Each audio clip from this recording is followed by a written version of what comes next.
ಕಾಶ್ಯಪ್ನವ್ರು ಹೇಳಿಕೆ ಕೊಟ್ಟಿದ್ದಾರೆ, ಅದನ್ನು ನಾನು ಪತ್ರಿಕೆಯಲ್ಲಿ ನೋಡಿದೆ.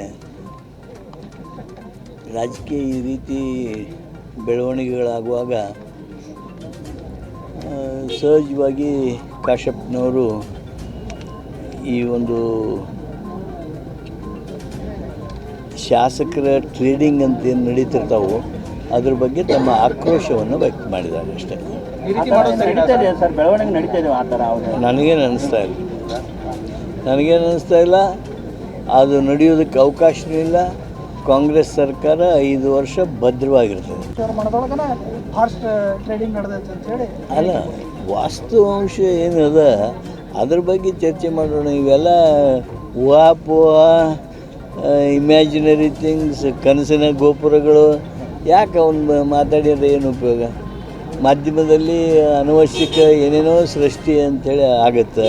ನಾಳೆ ನೀವು ನಿಮ್ಮ ಜೊತೆಗೆ ಮಾತಾಡಿದ್ರೆ ನಮಗೆ ಎಲ್ಲರಿಗೂ ಜನ ಮೆಚ್ಚೋದಿಲ್ಲ.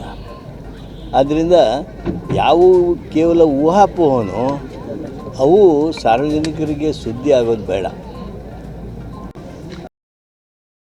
Rice up news Gadag.